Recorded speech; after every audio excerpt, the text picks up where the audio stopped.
Hello, hello, beautiful people. Welcome back to In Conversations with R&B. I am Rabreet. And I am Bruno. We are back with episode 7, and our segment for this particular part is called Live action of movies. I mean, animations, actually, right?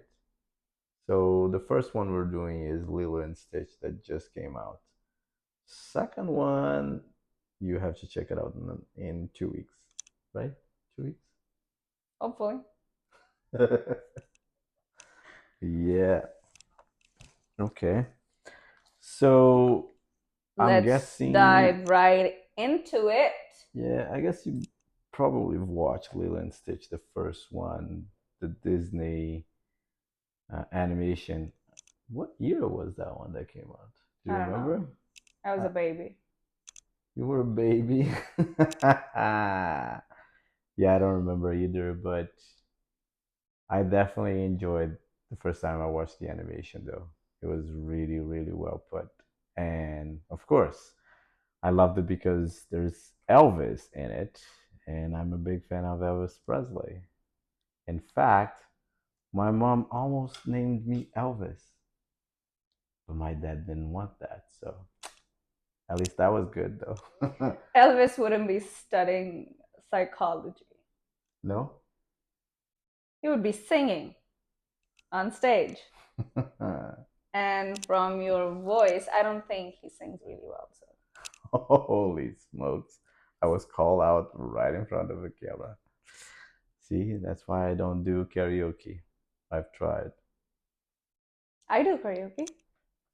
I don't sing really well. Are you sure? I've heard you singing before. Yeah, fine, I do sing really well. Yeah, she's modest. They raised me like that.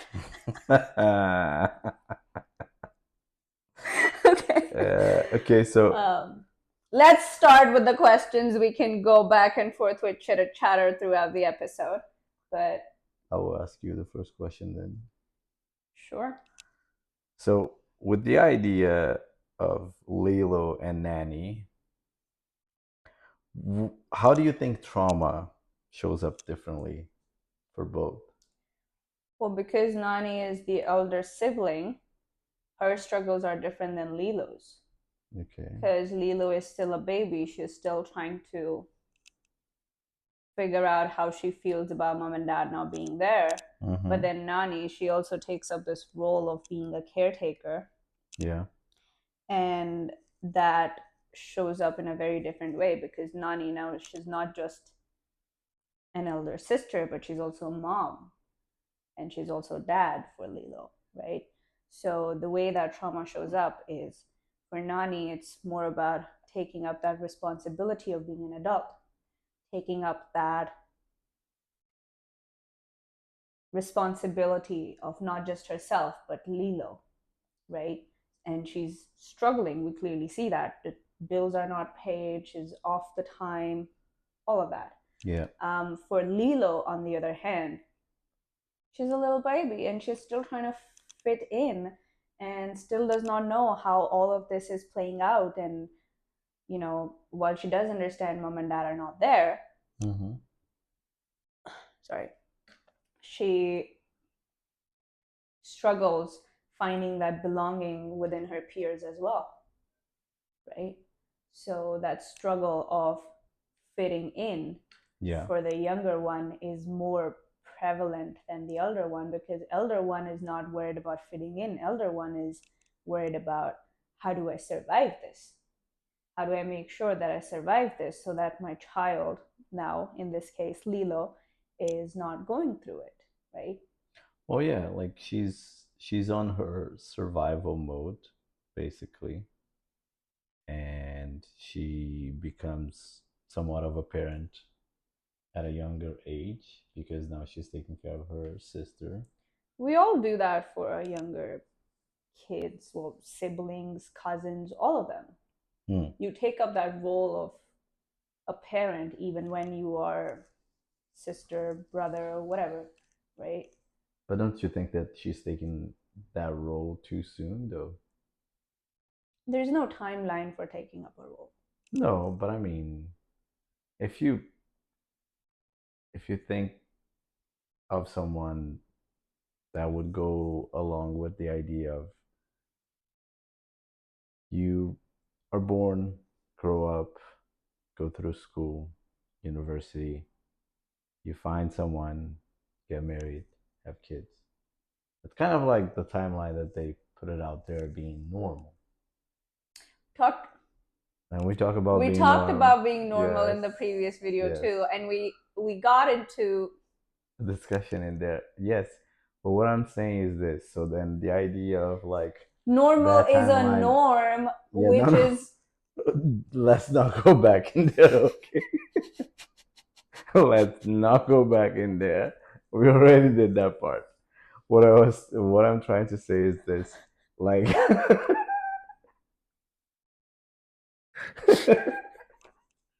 fuck. See him getting slapped again. Cut that out. so So norm. no, but let's not go that again. I told you already. Okay, what I'm trying to say is that when you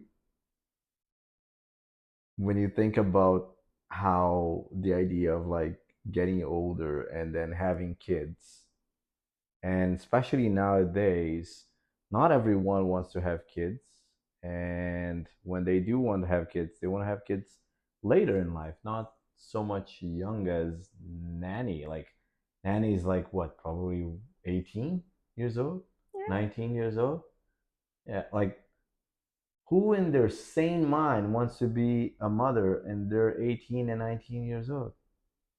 Like they want to have fun.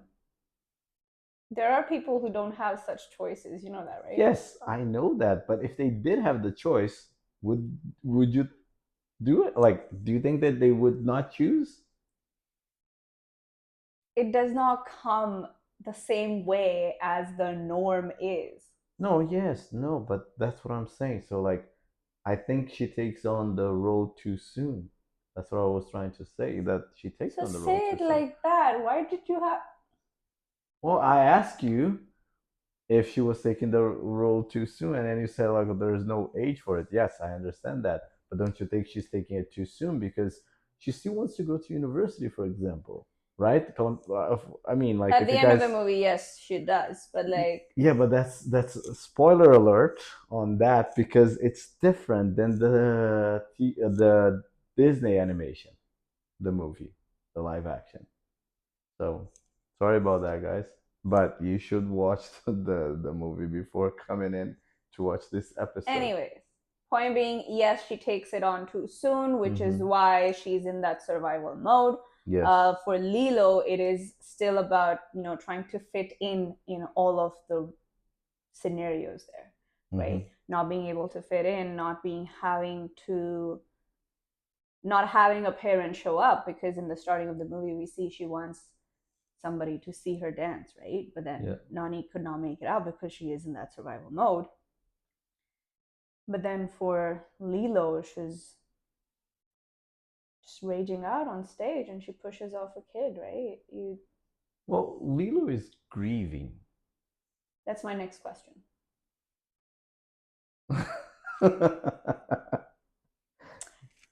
Coming to my next question. Okay. Lilo is often seen like isolated, right? Yes. Which we just talked about. Which is why she causes that bond with Stitch. Mm-hmm. What do you think it says about attachment styles in kids? Well, again, I was going to answer your question before you even asked the question. But Lilo is grieving. And that grief, I believe psychologists call that grief like complicated grief because it's a type of grief that they don't have the capacity to kind of like process the loss. Yeah. So then, because of not being able to process that loss, due to different ways of like, for example, lack of support, ongoing stress, or what do they call again? Maybe the part of instability as well, because Nani, for example, is there trying to juggling into jobs, the social worker, I mean, and all of that. So the attachment theory piece in that is because she tries to process her grief in different ways. One way is, for example, she takes pictures of overweight people. Like, remember that she's taking picture of that guy that is with the what's his name again? I forgot. The one with the Ice cream. yes, the one with the ice cream. Yes. Is she taking pictures of him? Oh, I think that's on the Disney movie, right? I don't remember if the live action Exactly. they she oh she does that. She does take a picture of him, doesn't she? I thought she I did. don't know. I don't know. I don't remember. We just watched the movie not too long ago. Yeah, that's why I told you we should be watching them like on TV and not in theaters because I can't make notes when we're in theaters. She's lashing out on me. She's salty today. I'm not salty today. I'm salty every day. That is true. That is true. We're just in a mood to be salty today. Is that so? But I think the attachment theory that plays in is because, to sum up, is because she is grieving there. She doesn't know how to process that thing. Her sister is not able to actually help her through that. So that's where Stitch comes along, and she finds a way to grieve with Stitch. And she gets attached to him because he's the only one that is basically giving her some attention.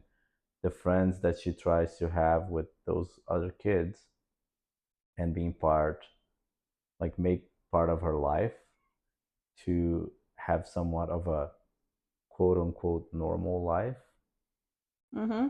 that is for her the way to, Cope. yeah, thank you. I got you. Do you want? I have a Sure, follow up question though. go for it. So when Lilo brings Stitch home, right? Mm-hmm. Nani is like, we can't afford a dog, Yeah. right? So, but then they, in the middle of what we do, figure out that Stitch bonds both with Nani and with Lilo. Lilo. Mm. On the same hand, Lilo and Nani both are trying to not Nani and Stitch both are trying to protect Lilo, right? Mm-hmm. Because she's the middle bond in Yeah. between both of them. So, what do you think it reflects on grief and loss when we are forging unexpected bonds, especially with the one that is the middle bond? Like we are trying to protect the middle person here, and Mm-hmm. then there are these two other people who are trying to protect this person who's in the middle. Okay, can you rephrase that question again? There are two people trying to Mm-hmm. protect the same being, Mm-hmm. right? What about the bond between the two people that are trying to protect this little one? Like, how does Nani bond with Stitch? Well, uh, basically, you just answered your question in there. Is because of having that middle ground for them, which is Lilo. They're both trying to protect her. So then that way, they are working towards the same goal, but in a different way. So then for them to achieve that, they have to work together. And that's where sometimes it gets complicated, because if you per se don't have a relationship with that other person, uh, that both of you are trying to get to, um, the same goal, I mean, I feel like if you're not humble enough and don't put your guard down and work towards the differences that you might have with that other person because of the common goal you guys have, then it will be complicated. Like, how does that reflect on Nani grieving? Like, how the first question was like, she's grown up too fast, too soon. Yes. How does Stitch help Nani in this situation to protect Lilo? Lilo. I feel like Stitch helps in the sense of share the burden of being a parent.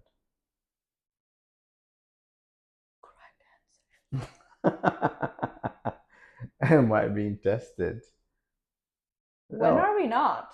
Yeah, that is true. But yes, they she she can unload some of her burden to Stitch, which helps her, definitely cares for Lilo and raise her.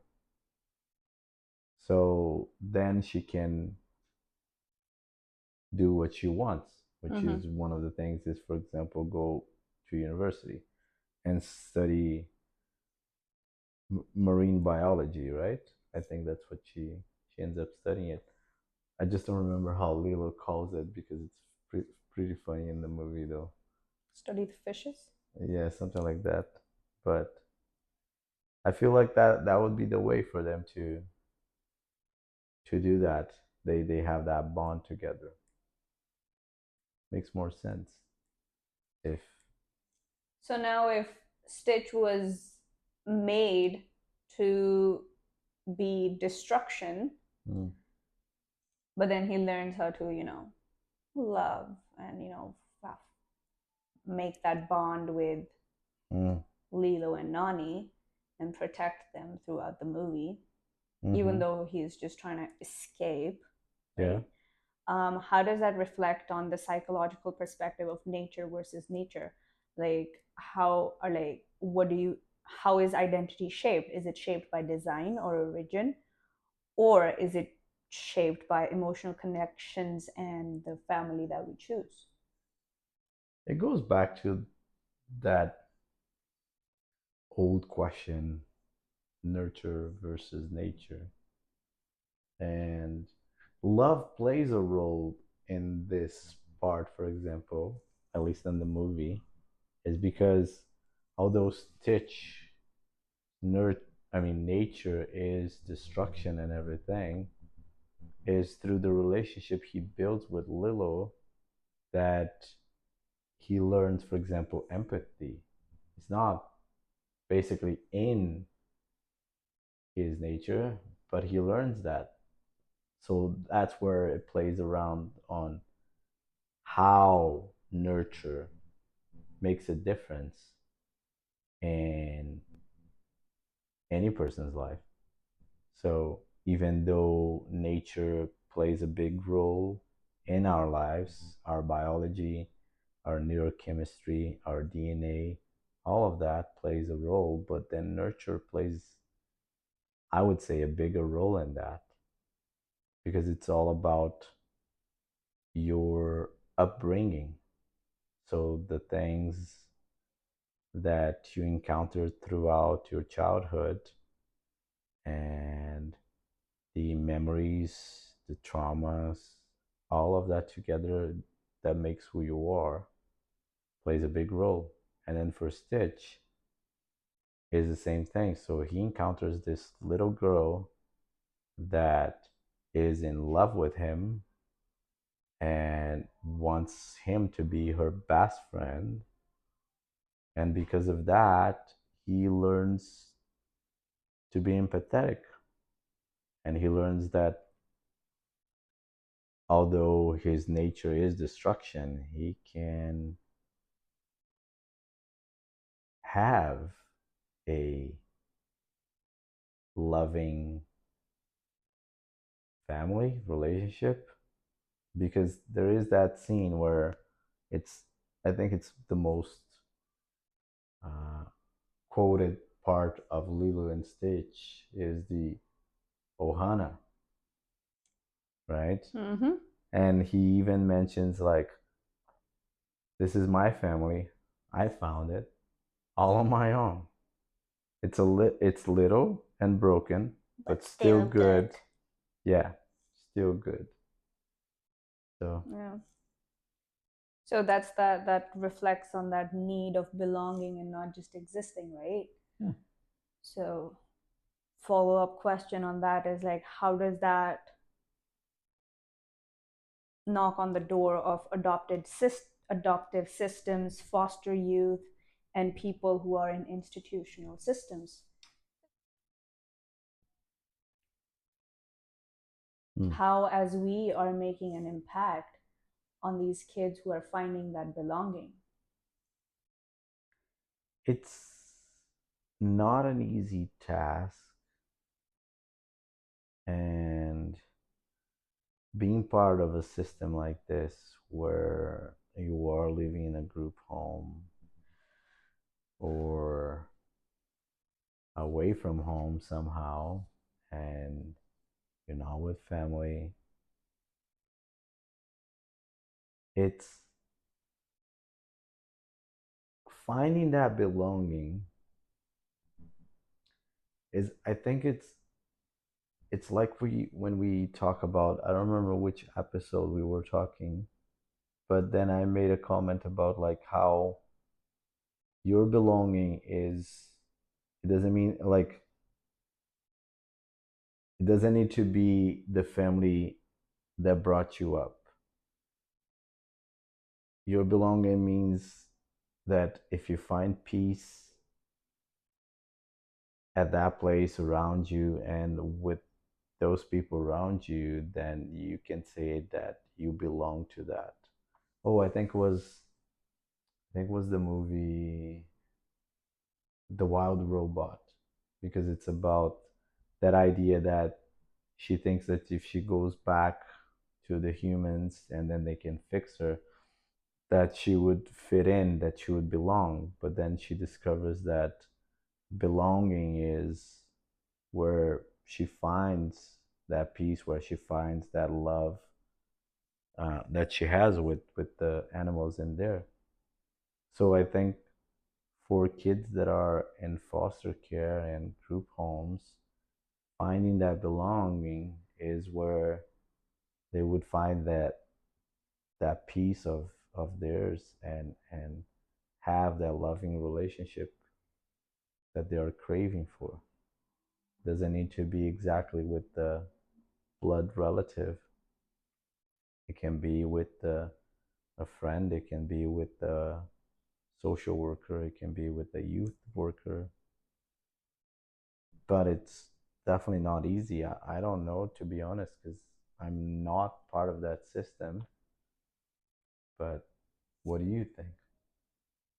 I think it's about trusting who is, from personal experience, if we're saying. Mm-hmm. Um, you try finding that belonging for a very, very long while because you're away from your biological parents, per se, Mm-hmm. right? And then you find it here, you find it there. And then finally somebody comes along Mm. and they're like, oh, let me help you out, right? Mm-hmm. So, like, it's that one person who believes that you can do it. So, yes, while everybody else is labeling you as a rebellion, giving you a tag of she's too cunning, she's too this, she's too that, she's, I don't know how she gets out of it, I don't know where she gets it from, right? Like, how is she doing all of that? It's about that one person who comes in and says, hey, I know you can get on that stage and perform just as wonderfully as you perform in your real life, right? So it takes one person, just one person, to have that belief so that the person who's looking that belonging finally gets it, right? That it's that entrusting somebody with your heart, that, okay, I'm going to give my heart to this person and ensure that I'm giving it to them wholeheartedly so that they understand that they're not just this, but they can be who they want to be. Mm. So that just goes back to the same note saying, are we giving whole heart to our children when they absolutely need it, right? Because if you're not doing it wholeheartedly, are you really doing it? Or are you doing it for selfish reasons? Because if you're doing it for selfish reasons, then there is no quantum value to it. I f- yes, but anything that you do, you have somewhat of a selfish reason to why you're doing it, right? But that's the thing, like, of course, we are humans at the end of the day, and we do tend to believe in a hierarchy where we are on topmost level. Get over yourself. It's an ecosystem. We all depend on one another. Yes. And if you think you're on top of the list, then that's just knocking on the narcissism. Yes, we're doing it for ourselves, but we're also doing it for others, is what I'm trying to say. Yeah. Like if you're not doing it for others, then you're, even if 51% of it you're doing it for yourself, that 49% is what is going to come back to you. Okay. If majority of it you're doing it for yourself, even the minor part that you did for others is always going to find you back. Mm. Even if it takes years and years to find that back. It's the old saying, then what goes around comes around. Karma. Hmm. That's why do good, guys. Like, you never know who's watching or who's listening. So I started a little bit of in there when I said about Ohana, which means family, right? Yeah. And the quote says, family means no one gets left behind or forgotten. And that idea is the central idea of the movie. It's about the healing part in there. What does Ohana mean to you in your own life? Finding every fragment of me, like finding every little part of me that I've left with people that have held a major part in my life. Mm. That's about it. Like, you go and you search for those fragments that you've given away so that you become whole again. And that is where family comes in. You have this love for your mom, you have this love for your dad, and you keep searching for it. Yeah. All the time. You keep searching for the love, you keep searching for the desire, you keep searching for that dream that you had all along of having that love, right? But it only comes back to you when you collect those little fragments and become whole within yourselves. We've talked about this in like previous episodes as well. Like, you go seek help, right? You go ask for help from people that feel like yours, right? And when you do that, that is where becoming whole integrates itself. Mm. Your whole family is within inside of you. You just have to find them. You just have to find where that love lies. Because all the love that you give out is only possible because you have it within inside of you. Yeah. So all the love that we give out to the little kids that we work with, it's already within us.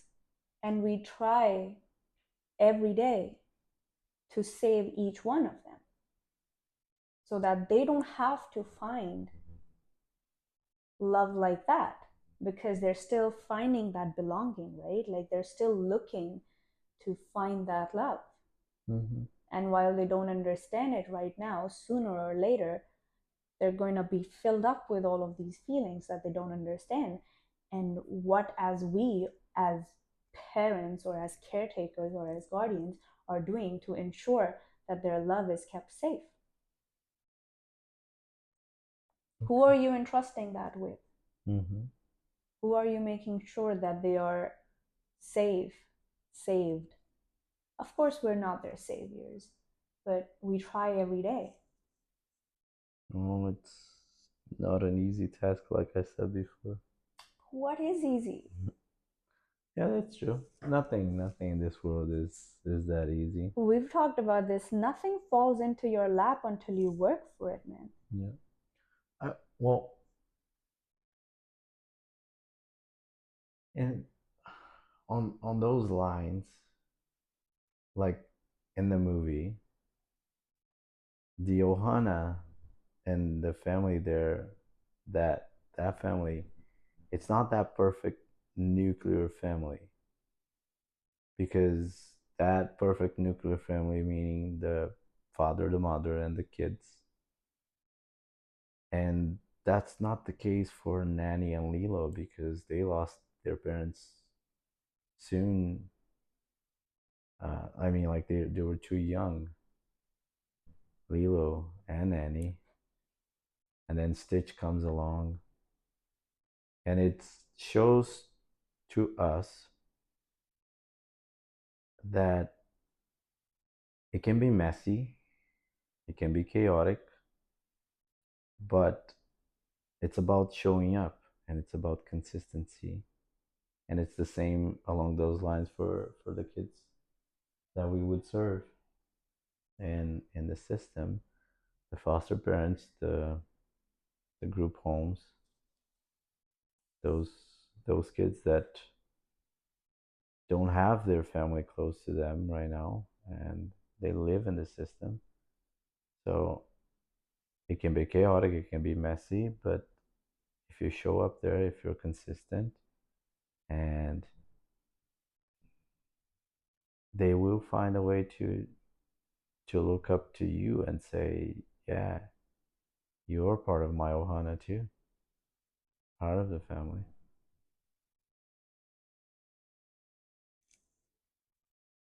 That was heavy. Sorry. Still collecting it. I have a question. Yes. It's the similar question to the first question that you have, right? Mm, That you had. okay. In what ways does Lilo and Stitch challenge the idea that caregivers have to carry it all alone? Like how Nani does it. Like for Nani, she's all alone. Mm-hmm. She's doing it all by herself, right? Yeah. Even though there are people who are helping her in, minuscule ways, little by little, little by little. But like for Nani, she's doing it all by herself. How does that knock on, the idea of being sole caregiver? Like single moms, single dads, single guardians, right? The ones who are taking your next to kin, Yeah. the ones who are taking care of kids, and they take up all of this thing on their mind that, okay, I am the only one doing it. And often we see that with mothers too, not just single moms, but general moms as well. That, sometimes when mothers are frustrated, they're like, I am the only one doing the work. What are you guys doing? Right? So, how does that challenge the idea of I am the only one doing it all? Like, how do we, as people who understand that they are not alone, but they feel alone? I feel like they must feel alone because, and they feel like they're only the ones doing their part and doing all by themselves. Is because maybe they're missing, I don't know, maybe I'm wrong, but I feel like maybe they're missing some gratitude. They're missing that acknowledgement. And because of that, then they think, Well, I'm doing all of this all by myself, but then nobody recognizes it. And I understand that there are people that needs that recognition, and it's good to have it too. Don't get me wrong, but I feel like if if you think too much on that, then again, going back to you said before, is being that selfish, right? Is of you, are you doing it for the recognition or are you doing it for the person you're serving? And that also comes in with the idea that as a caregiver, you need to be taken care of too. Yeah. And of course, that's why it's easy if you have, for example, a kid, to have a partner to help you with the burden of having a kid.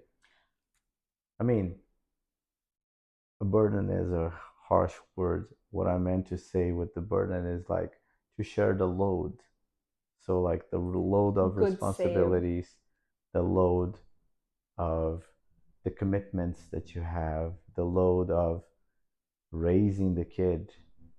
So, who's got to clean up after the baby? Who's got to shower the baby? Make the food for the baby?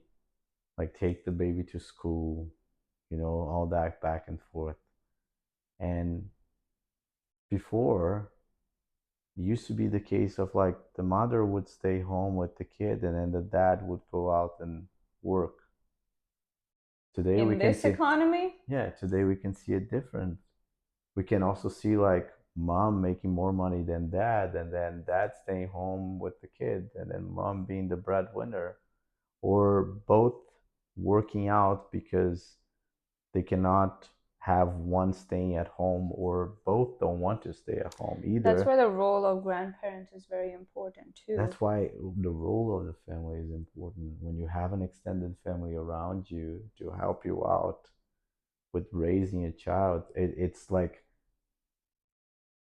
it's that old saying of like a like the village. It takes a village to raise a kid. Yes. Yeah, and like, coming from a Punjabi family myself, like we see that you're often raised with your extended family, even though we don't feel that they're your extended family, they're just family, right? You Mm-hmm. see that your grandparents are always involved in the house and they are the elders, right? And you always listen to your elders because they have more life experience than you do, Mm-hmm. right? So how are we collecting that part? How are we making sure that everybody who is taking care of that one child who needs saving, so to say, is all the people that are taking care are also recognized, right? So that compassion, not just towards yourself, but compassion towards your elders, compassion towards your parents, compassion towards your partner is so important because we're all working towards the same goal of Mm-hmm. saving Lilo, right? Because in this scenario, while Nani is surviving, she also understands that she has to protect her child. She is trying to, do her best Yeah, because that is all what we do, but that's the work that we put in, right? But saving one kid at a time. for sure. And hmm, yeah, Yeah. So, yeah.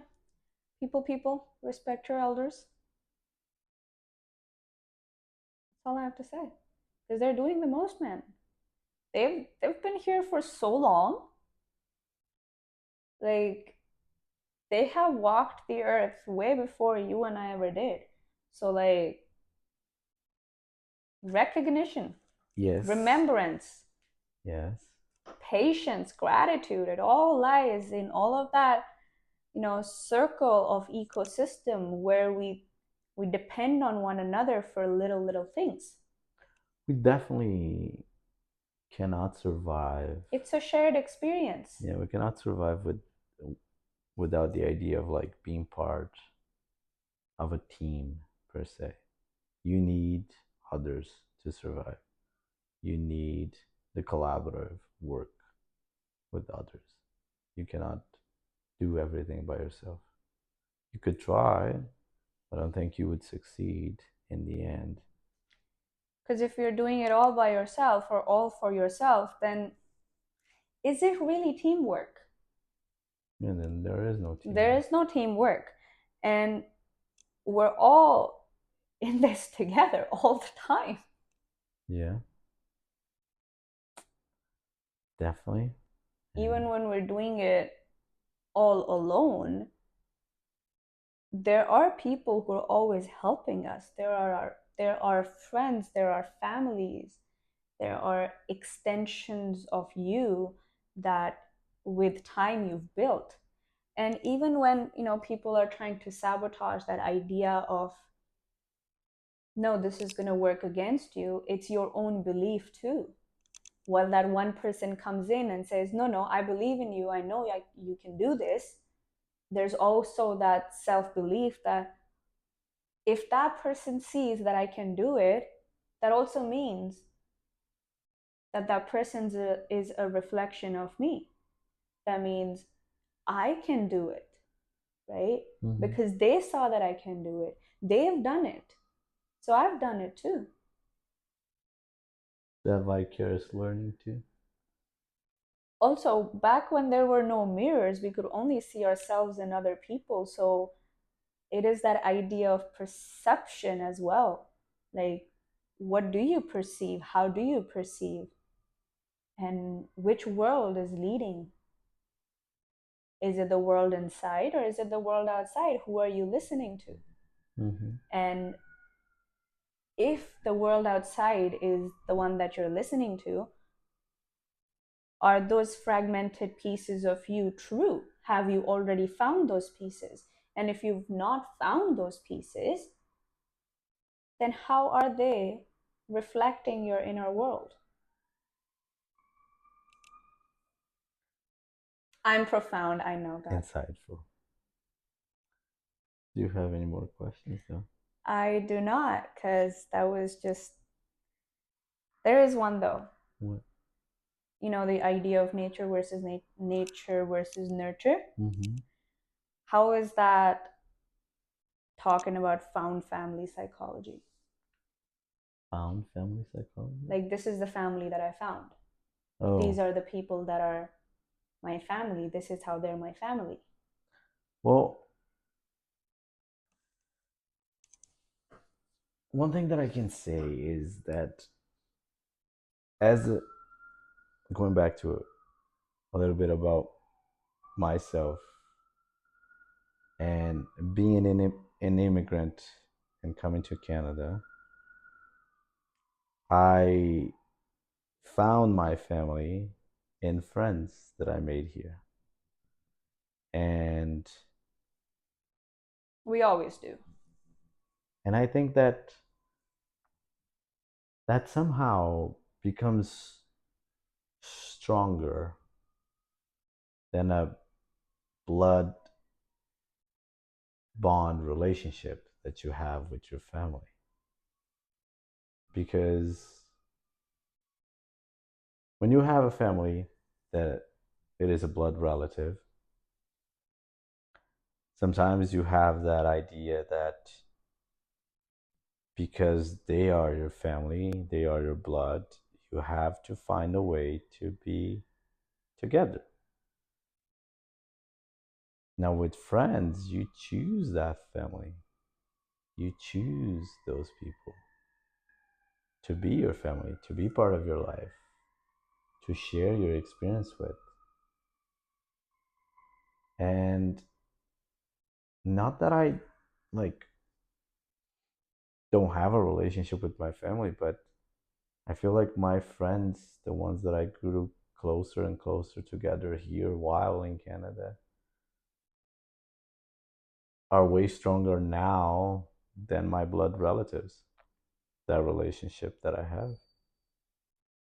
And I feel like that's part of like also being somewhat emotionally mature, because you chose that family, you built that relationship, and you're still cultivating that. So I think that part of like you choosing your own family is is what makes us different. And similar at the same time. Because I feel like if like the other animal species that we have out there, I don't know if they're able to actually make that kind of relationship. Well, the other species, the idea is that it's of survival. And Charles Darwin's natural selection of evolution, Hmm. we're beyond survival, man. We're transcending. Dogs and horses are always transcending because they're always existing in now. Going back to time travel episode, holy smokes, there is some fire going on outside. Is it fire or is it an ambulance? Both. They always go hand in hand. Like a family Like, that they chose to be together. and then police comes after that. No, Yeah, no, no, no, no. We're not saying that police so comes the. so it's like the firefighters and the ambulance are the siblings. The police are the parents coming after.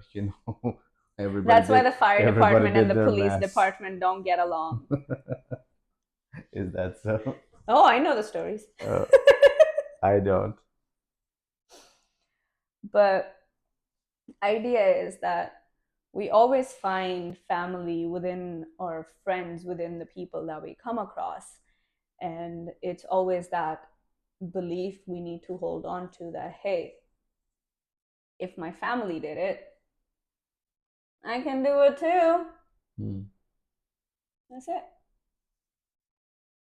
Yeah. Can you? I've done it. Still doing it every day. Well. Thanks for the belief, Mom. Well, I think that would conclude us. That will be the end of our episode 7.